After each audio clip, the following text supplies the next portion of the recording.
Okay, review number 3. So this is going to be Star Wars Battlefront. Just Battlefront. There's been Star Wars Battlefront 1 and 2 for the original systems, but this is just Battlefront, so don't worry about the numbers or titles. It's produced by EA and rated teen. Now, I figured to do this one because on December 16th we have Star Wars Rogue One, or I'm sorry, that's not the right title, even though that's what I say in my head all the time. It's Rogue One, a Star Wars story. I mean, it's fine, it's a spin-off, so I can't really judge it. Anyway, this game is made by DICE, the producers who make Battlefield, the series which is in first-person shooter style, the competitor to Call of Duty. Of course, their style is usually a little more realistic, but this is Star Wars, so that's kind of taking a few chances, but, you know, it's a pretty successful product, despite some business choices. But let's get on with it. Normally I would do a plot synopsis, but there is none for this one, because they didn't include a story mode.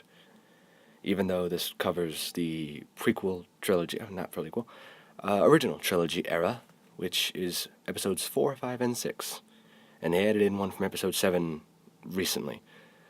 And they're going to add in Rogue One stuff after the movie comes out. So it's going to be jumbled, but main focus is episodes 4, 5, and 6. Keep that in mind. So it's on Xbox One and PlayStation 4, not 360 and PS3, sadly. But, I mean, it's not built for those. It probably wouldn't last. But I'll say this, without a story mode, it's still a very fun online experience. You get into squads of either rebels or stormtroopers based on what side it puts you on, Imperial or Rebellion, and you fight it out over objectives or just kill everybody. I play either one because when you're with a good team, it can be really fun, no matter what. I mean, that's most games, but this one especially, because without teammates being good, you will have a lot of problems. There's a variety of maps spanning across episodes 4, 5, and 6. Tatooine from episode 4, so the desert planet Luke was on. Hoth from episode 5, and they added Cloud City as well, if I remember correctly. Episode 5, Empire Strikes Back. And then we have Endor with the little teddy bears from episode 6, Return of the Jedi. All the maps are very well detailed, and what they did was they decided to take photo of the environments that are actually used from the movies, and then try to create it as closely as possible in the computer. And it looks really photorealistic, I'm not going to lie.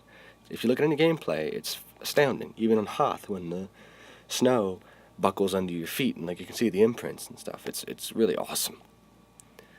Now, in terms of how smooth it feels really well designed to play, because, you know, it's a shooter, so it's a very simple idea. Pull the trigger, shoot somebody. Different weapons you have, rocket launchers, grenades, binoculars that launch airstrikes, all that stuff you would expect to see in a first-person shooter. And the environments are well detailed, as I've said, and there's different nooks and crannies you can hide in, and if you really want to be that kind of guy or girl, whoever plays, I'm not going to judge, but if you want to be a camper, which is not looked well upon in the gaming community, you can do that. Just be aware that people will despise you for it afterwards. Then you have the different customization options. You can customize your Stormtrooper or Rebel to be male or female, and then there's different pieces. You can remove the helmet, keep the helmet on, sometimes change the outfits based on the maps, and you can play the alien races as well. So, I mean, there's not that many, but still, it's a cool option. And of course, it wouldn't be Star Wars without the heroes. So on the Imperial side, you have Darth Vader and Emperor Palpatine and Boba Fett, even though Boba's a bounty hunter, not Imperial, but that's not important. Then you have Rebels, which would be Han Solo, Leia, and Luke, of course. And they all play pretty well. Luke uses his saber, so he's more focused in melee, one-hit kill, no gun needed, and force, of course. Han has his blaster, which does really well damage, especially headshots. Leia has a rifle type, and she projects shields for defense, so there's like an assault, long range, and healing class.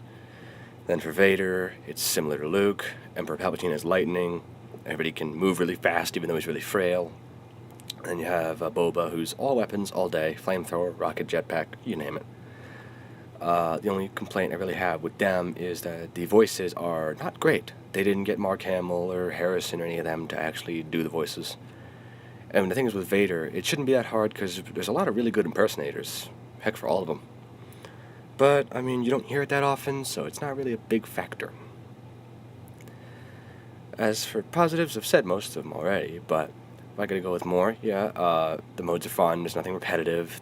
The real issue that I found is balancing, so like a team can be really lopsided with people.